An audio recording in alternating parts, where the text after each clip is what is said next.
Pakistan cricket की दुनिया में एक तरफ चैंपियंस ट्रॉफी 2025 के हवाले से खुशखबरी सामने आई है, जिसमें पाकिस्तान और भारत के क्रिकेट बोर्ड्स के दरमियान मामला तय पा चुके हैं। दूसरी तरफ 3 पाकिस्तानी क्रिकेटर्स ने एक ही हफ्ते में इंटरनेशनल क्रिकेट से रिटायरमेंट का ऐलान करके शायकीन को हैरानकुन सूरत हाल से दो चार कर दिया है। इसके साथ ही जनूबी अफ्रीका के खिलाफ 3 मैचेस की T20 सीरीज में पाकिस्तान को मुसलसल नाकामी का सामना रहा और तीसरा मैच बारिश की नजर होने के बाद जनूबी अफ्रीका ने सीरीज 2-0 से अपने नाम कर ली।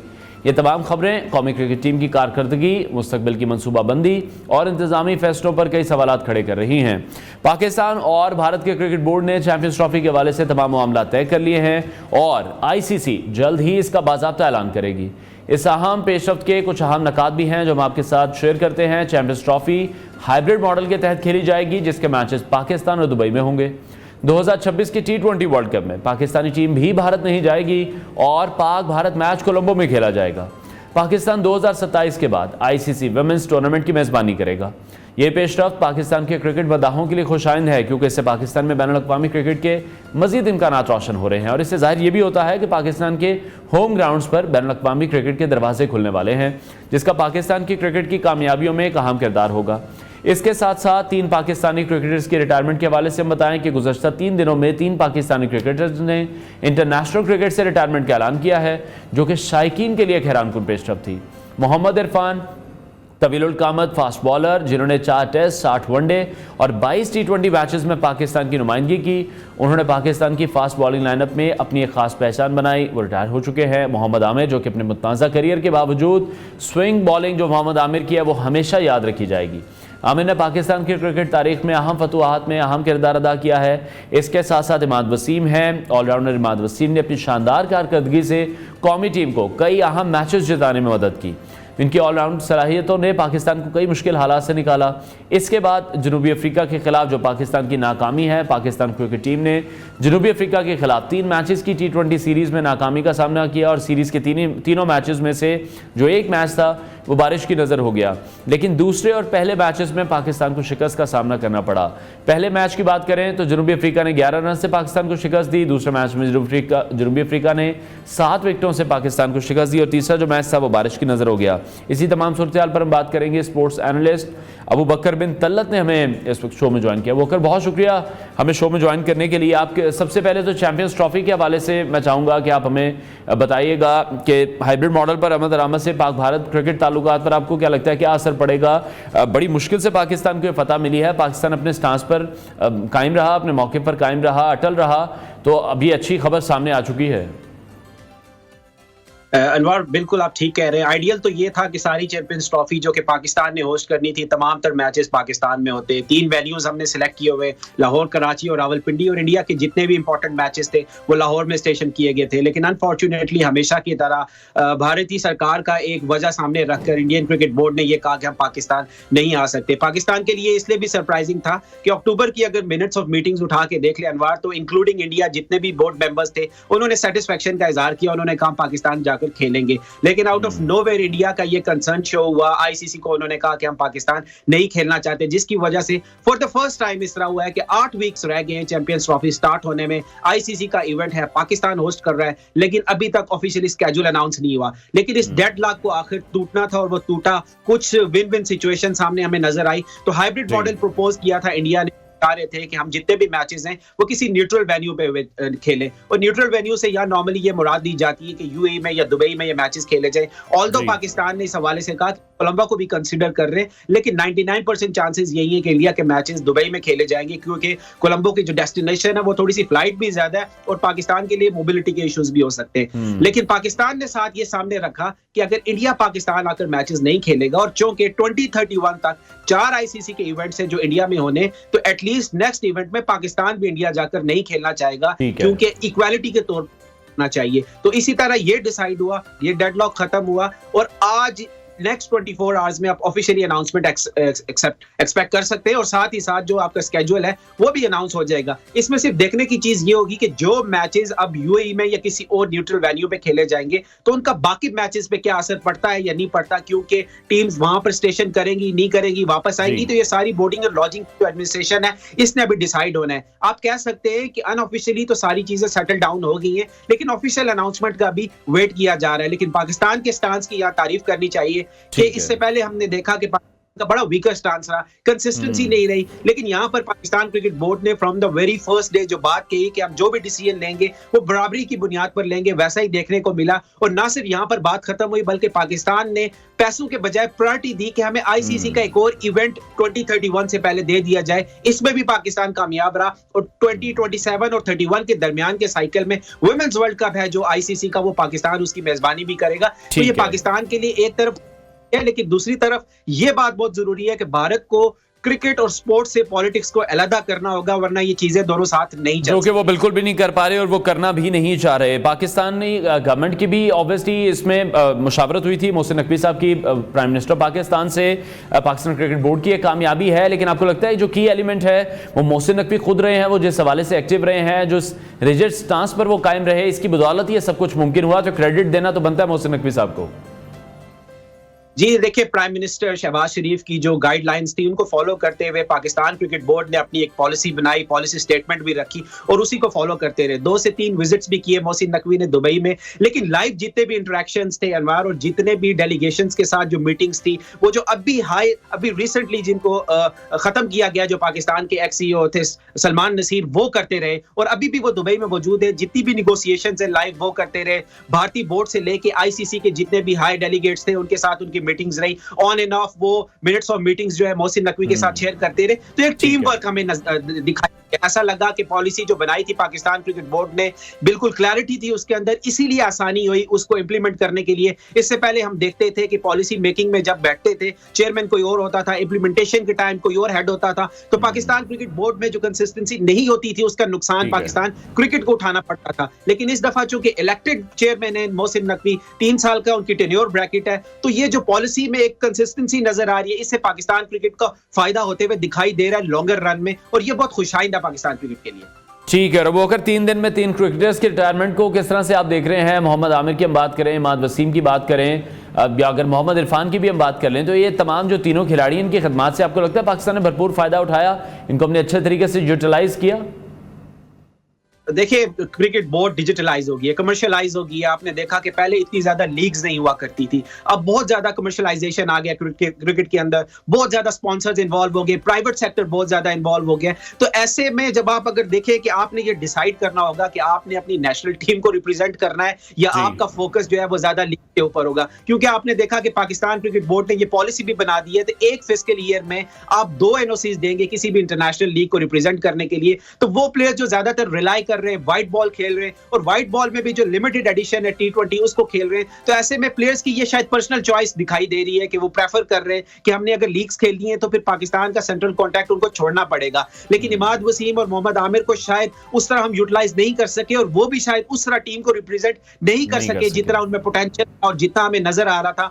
वसीम अकरम जैसे अगर लेजेंडरी बॉलर भी अगर ये कहते हैं कि मोहम्मद आमिर मुझसे ज्यादा बेहतर बॉलर थे, तो इसका मतलब है हम मोहम्मद आमिर से वो सर्विसेज नहीं ले सके जिसका वो हाई लेवल या पोटेंशियल स्पार्क उनके अंदर मौजूद था। तो ये बड़ा ही कंट्रोवर्शियल किस्म के कैरियर्स रहे। इमाद वसीम ने व्हाइट बॉल में पाकिस्तान को बहुत अच्छी फतवात दिलवाई, रिप्रेजेंट किया, फ्रेंचाइज क्रिकेट में भी उनकी बहुत अच्छी परफॉर्मेंसेस रही, लेकिन उन्होंने अपने आप को थोड़ा सा सिक्योर किया इन प्लेयर्स ने फ्रेंचाइज क्रिकेट को अपनी अवेलेबिलिटी शो करने के लिए। तो दिस शोज के पाकिस्तान क्रिकेट बोर्ड को भी अब कुछ डिसीजंस मेकिंग में थोड़ी सी ज्यादा चेंजिंग लानी पड़ेगी, कोई अट्रैक्शन लानी पड़ेगी, थोड़े से ज्यादा जो आपका जो रेवेन्यू जनरेशन है उसको बेहतर करना पड़ेगा, ताकि इस तरह का जो हमारा टैलेंट ड्रेन है वो कम हो।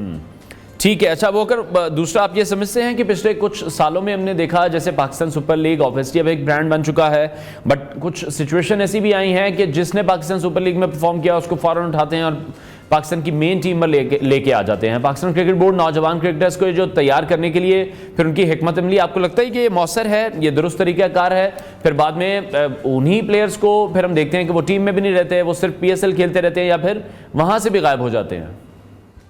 देखिए, एक चीज तो डिसाइडेड है अनवार कि आपने 15 या 16 का स्क्वाड लेकर जाना होता है, उसमें प्लेइंग 11 आपने 11 प्लेयर्स की रखनी होती है। अब यहाँ पर प्रॉब्लम ये आ रही है कि जब से PSL स्टार्ट हुआ, ये फ्रेंचाइज क्रिकेट स्टार्ट हुई, तो एक हमने देखा टग ऑफ वॉर स्टार्ट हो गई है कि जिस फ्रेंचाइज का कोई प्लेयर परफॉर्मेंस कर रहा है तो एक लॉबी स्टार्ट हो जाती है उसको नेशनल टीम में भिजवाने के लिए। तो यहाँ पर मैं अक्सर ये कहता हूँ कि पाकिस्तान क्रिकेट बोर्ड को भी ये डिसाइड करना पड़ेगा कि वो एडमिनिस्ट्रेशन, वो मैनेजमेंट, वो कोचेज जो पाकिस्तान सुपर लीग में अपनी सर्विसेज दे रही है, उसको बोर्ड में रिस्पॉन्सिबिलिटी अपॉर्चुनिटीज नहीं देनी चाहिए। ये कॉन्फ्लिक्ट ऑफ इंटरेस्ट देखते हुए नजर आ रहा है। देखिए इतना ज्यादा इंटेलेक्चुअल डिसऑनेस्टी हो जाती है कि अगर आपका एक कोच जो किसी फ्रेंचाइज को रिप्रेजेंट कर रहा है और वो पाकिस्तान की नेशनल टीम का चीफ सिलेक्टर भी है, तो डेफिनेटली वो किसी को फेवर करेगा और उसमें पाकिस्तान के लिए भी प्रॉब्लम हो सकती है। हम एक प्राइम एग्जांपल उस्मान खान की उठाकर देख लेते हैं कि उस्मान खान की बैक टू बैक 2-3 सेंचुरीज की वजह से हमने उनको उठाया, इंटरनेशनल टीम में लेकर आए। इवन दो कि वो यूएई को रिप्रेजेंट करने लगे थे, वो पाकिस्तान में एज अ फॉरेन प्लेयर खेल रहे थे पाकिस्तान सुपर लीग को, लेकिन उनकी परफॉर्मेंस अच्छे से अच्छे होने के बजाय नीचे आती रही। इसका ये मतलब है कि पीएसएल में अगर कोई परफॉर्म कर रहा है तो इसका ये बिल्कुल मतलब नहीं है कि ओवरनाइट आपको उसको उठाकर नेशनल टीम में लेकर आए। आपका जो डोमेस्टिक स्ट्रक्चर है, जब तक उसको कोई उस सर्किट को फॉलो नहीं करेगा, फर्स्ट क्लास क्रिकेट में नहीं देखेगा, पाकिस्तान में बेहतरी नहीं आएगी और इंटरनेशनल मटेरियल हम नहीं बना सकते। ठीक है। अच्छा, जनूबी अफ्रीका के खिलाफ जो सीरीज रही है उसमें आप क्या समझते हैं, शिकस्त की सबसे बड़ी वजह क्या है? अब किसी दिन हम देख रहे हैं कि बॉलर परफॉर्म नहीं कर पा रहे हैं, बैटिंग अगर चल गई है, एक टारगेट हमने अच्छा रख दिया था अगली टीम के सामने, तो फिर बॉलर्स उसको डिफेंड नहीं कर पाए हैं, तो प्रॉब्लम फिर कहां पर है? देखिए हमारा सबसे पहले तो ये इंपॉर्टेंट था कि सुपर स्पोर्ट्स पार्क सेंचुरियन में जो दूसरा मैच था, वहां की जो विकेट है वो सबसे ज्यादा हाई स्कोरिंग रन्स की वजह से जानी जाती है। अभी लास्ट ईयर ही जब इंडिया ने विजिट किया तो उन्होंने 250 प्लस स्कोर किया यहाँ पर, तो 200 जो था it was not a very good score, ये पार स्कोर था उस वेन्यू को सामने रखते हुए। और हमेशा हमने देखा कि जो स्टैट्स बताते हैं कि अगर आपने वहां टॉस जीता तो टीम ज्यादा प्रेफर करती है कि हम चेज ऑन करें। ये बड़ा ही बोल्ड डिसीजन था रिजवान का कि 200 रन तो उन्होंने पोस्ट कर दिए थैंक्स टू साइम अयूब की। अगर साइम अयूब की वो इनिंग्स निकाल दें तो पाकिस्तान का इस मैच में भी कोलैप्स होता हुआ नजर आ रहा था। प्रॉब्लम बेसिकली हमें आ रही है, अगर पहला मैच भी उठा के देख रहे कि बाबर आजम और मोहम्मद रिजवान की जो अप्रोच रही है उसने पाकिस्तान को काफी सक्सेस दी है ओवर द पीरियड, लेकिन अब आखिरी कुछ 2 साल से जो स्टैंडर्ड ऑफ टी20 क्रिकेट है वो डायमेंशंस बिल्कुल चेंज हो गई है। जो इन दोनों का टेम्पलेट है वो आउटडेटेड होता हुआ नजर आ रहा है। आप देखिए रिजवान को कि वो बहुत ज्यादा बॉल्स कंज्यूम कर लेते हैं और उसके बाद जब वो स्ट्राइक रेट अपना तेज भी करते हैं तो 15 का रन पर ओवर 12 तक तो आ जाता है, लेकिन आप उसको यूटिलाइज नहीं कर सकते। तो पाकिस्तान को राइट अप फ्रंट में साइम अयूब जैसे प्लेयर्स चाहिए जो अटैकिंग क्रिकेट खेल सके, मॉडर्न डे क्रिकेट को कंपीट कर सके। और अनफॉर्चुनेट है कि अगर हम इंडिया की फ्लिप साइड पे बात देखें तो इस बार 5 से 7 उनके बैट्समैन हैं जिनका स्ट्राइक रेट 150 प्लस है, और पाकिस्तान के आखिरी 2 साल में सिर्फ 2 ऐसे बैट्समैन थे जिनके 140s में स्ट्राइक रेट है। और मजे की बात यह कि वो दोनों इस टाइम टीम से बाहर हैं। फखर जमान और शादाब खान की मैं बात कर रहा हूं। शादाब खान की बुरी परफॉर्मेंस की वजह से हमने उनको टीम में तो बाहर किया हुआ, लेकिन लोअर मिडिल ऑर्डर और मिडिल ऑर्डर में जो उनकी बैटिंग की परफॉर्मेंसेज है with the strike rate of 140 वो हम इग्नोर किए जा रहे हैं। लेकिन फखर जमान की अच्छी परफॉर्मेंस के बावजूद भी इस वक्त वो टीम से बाहर है, जो कि बड़ा अनफॉर्चुनेट है। और फिर इत्तला दी जाती है कि कहीं ना कहीं वो बीमार हैं, लेकिन दूसरी तरफ वो क्रिकेट खेल भी रहे हैं। अच्छा, आपको क्या लगता है, ओपनिंग पेयर अभी तक हमारा फाइनलाइज नहीं हो सका, हम उसमें काफ़ी कंफ्यूज दिखाई देते हैं। बेशक वो वनडे की हम बात कर लें या हम T20 की बात कर लें, चैंपियंस ट्रॉफी हमारे सर पर है, ओपनिंग पेयर हम अभी तक फाइनल नहीं कर सके।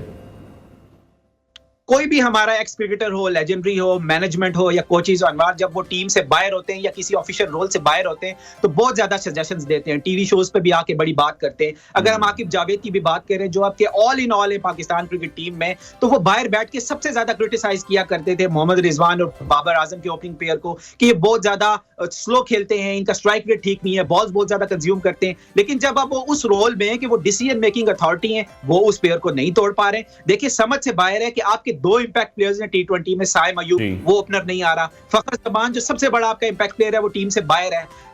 किसी भी दुनिया में किसी भी क्रिकेट टीम में फखर जमान और साइम अयूब के होते हुए अगर कोई और उनकी जगह में किसी का नाम नहीं ले रहा, अगर आप बाबर और रिजवान को भी साइड पे रखें तो फखर और साइम के होते हुए अगर आप किसी और को 1, 2, 3 में खिला रहे हैं, तो यहां से आप देख लें कि पाकिस्तान क्रिकेट टीम ने कितना रन पोस्ट करना है अपने स्कोर कार्ड में। तो 200 रन का जो टारगेट है वो कैसे चेज करना, ये पॉसिबल नहीं है। 110, 105 के स्ट्राइक रेट वाले प्लेयर्स जब आपको 10, 11, 12 के रन पर ओवर का स्कोर चाहिए होता है वो नहीं बना सकते। तो ये आउटडेटेड क्रिकेट है। मॉडर्न डे क्रिकेट को कंपीट करने के लिए आपको मॉडर्न डे के सॉल्यूशंस निकालने होंगे। और आकिब जावेद जो बाहर बैठ की चीजें बताते थे, अगर यहां उससे आधी भी इंप्लीमेंट कर दें तो चीजों में बेहतरी आना शुरू हो जाएगी। ठीक है। अच्छा, जिस तरह से आप भी ये कह रहे हैं कि आकिब जावेद अब ऑल इन ऑल हैं, यकीनी तौर पर गैरी क्रिस्टन नहीं रह सके उनके आगे, गिलेस्पी उनके सामने नहीं रह सके, तो फिर बाबर और रिजवान के इस इशू को लेकर क्या आपको लगता है कि फिर वो उनके इस इशू पर काम कर रहे हैं, उनकी गेम को चेंज करने की कोशिश कर रहे हैं कहीं ना कहीं, इसलिए वक्त दिया जा रहा है इन दोनों प्लेयर्स को? देखिए ऐसा लग रहा है कि ये साउथ अफ्रीका की जो T20 सीरीज थी ये लास्ट चांस था इस ओपनिंग पेयर का। यहां से डिसाइड होना था कि हमने पिटमैन को कंटिन्यू करना है या नहीं करना। मुझे नेक्स्ट T20 सीरीज में एटलीस्ट बाबर और रिजवान अगट्ठे ओपनिंग करते हुए दिखाई नहीं दे रहे। दोनों में से किसी एक को शफल करके वन डाउन में लाना होगा। एटलीस्ट ये एक चेंज तो बहुत ही ज्यादा इंपॉर्टेंट है। साइम अयूब को प्रमोट करना होगा और साथ ही साथ आप कितनी देर फखर जमान को टीम से बाहर रख सकते हैं। जब फखर की इंक्लूजन स्क्वाड में होगी तो वो एक ऑटोमेटिक चॉइस है। तो नंबर्स में शफलिंग आपको बहुत ज्यादा जरूर नजर आएगी और हम ये एक्सपेक्ट कर रहे हैं कि आकिब जावेद ने, हमने देखा कि रिसेंट पास्ट में 2-3 सीरीज में बोल्ड डिसीजंस लिए हैं और उन्होंने पे ऑफ भी किया है। आप जब तक अनपॉपुलर डिसीजंस नहीं लेंगे, अगर आप ये चीज देखते रहेंगे कि पॉपुलर डिसीजन क्या है, ऑडियंस क्या चाहती है, इस तरह आपको रिजल्ट्स नहीं देखने को मिलेंगे। आउट ऑफ द बॉक्स सोचना पड़ेगा, मुश्किल डिसीजंस लेने होंगे और स्टार कोई भी है, जितना भी बड़ा सुपरस्टार है, पाकिस्तान क्रिकेट पाकिस्तान के नाम से बड़ा नहीं है। अगर पाकिस्तान क्रिकेट को उसके अकॉर्डिंगली चीजें नहीं मिल रही तो शायद उसको भी पर्सनल कैपेसिटी में सोचना चाहिए और स्टेप डाउन करना चाहिए। ठीक है, और चैंपियंस ट्रॉफी को लेकर फाइनली बस लास्ट कमेंट में आपसे चाहूंगा कि आप किस तरह से देख रहे हैं कि टीम की जो एक फॉर्मेशन है वो किस तरह से हो सकेगी। कुछ पुराने प्लेयर्स हैं वो एडअप हो जाएंगे, जो हमारे कुछ अभी प्लेयर्स जो अच्छा परफॉर्म करते दिखाई दे रहे हैं, कॉम्बिनेशन मिलाकर होगा। मैनेजमेंट की हिकमत अमली क्या लगता है आपको, क्या होगी? हिस्टोरिकली पाकिस्तान की जो क्रिकेट रही है 50 ओवर्स की, वो एशियन कंडीशंस में हमने बहुत ज्यादा इवेंट्स में अच्छा परफॉर्म नहीं किया। ये बड़ी अजीब सी बात है, लेकिन सीना कंडीशंस में south Africa, England, New Zealand, Australia में अगर आईसीसी का इवेंट है तो हम कंपैरेटिवली बेटर परफॉर्म कर सके। हमने जितने भी वर्ल्ड कप जीते वो एशियन कंडीशंस में नहीं जीते। हालांकि ये ज्यादा सूट करनी चाहिए पाकिस्तान क्रिकेट को। तो यहाँ पे जो क्रिकेट होगी हाई स्कोरिंग होगी। अगेन वही वाली बात है, ज्यादा स्किल्स टेस्ट होगा। यहाँ पे बॉलर्स का भी टेस्टिंग होगी क्योंकि पिचेस बॉलर्स को इतना सूट नहीं करती। तो यहाँ पे आपकी फास्ट बॉलिंग, स्पिन ऑप्शन सारों को यूटिलाइज करना होगा और कैप्टनसी का रोल बहुत ही ज्यादा इंपॉर्टेंट होगा कि किस तरह आपकी केमिस्ट्री बनती है, प्लेइंग 11 आप कैसे सिलेक्ट करते हैं और जो बंच ऑफ प्लेयर्स है उसको कैसे यूटिलाइज करते हैं। क्योंकि आपके पास सीनियर प्लेयर्स इस टाइम 2-3 ही रह गए जिनको आप रिजवान, बाबर को कह सकते हैं। बाकी आपने यंग ब्लड को साथ कैरी करके रखना है और बॉलिंग बहुत जरूरी है। जो भी टीम ये टूर्नामेंट जीतेगी आईसीसी चैंपियंस ट्रॉफी, वो बॉलिंग के बलबूते पे जीतेगी। क्योंकि बैटिंग तो हमने देखा कि बहुत सारी टीम्स के पास एटलीस्ट एक जैसी ऑलमोस्ट, लेकिन बॉलिंग में जो परफॉर्म करेगा एशियन कंडीशंस में, अपने स्पिनर्स को अच्छा यूटिलाइज करेगा, टूर्नामेंट जीतने के ज्यादा चांसेस है उसको। और ये बात भी ज़हन में रखनी चाहिए कि इंडिया के मैचेस यूएई में भी होंगे और वो कंडीशंस और पाकिस्तान की कंडीशंस को सामने रखते हुए हमने टीम सिलेक्शन करनी है। ठीक है, बहुत शुक्रिया। स्पोर्ट्स एनालिस्ट अबू बकर बिन तलत हमारे साथ इन कॉन्वर्सेशन थे।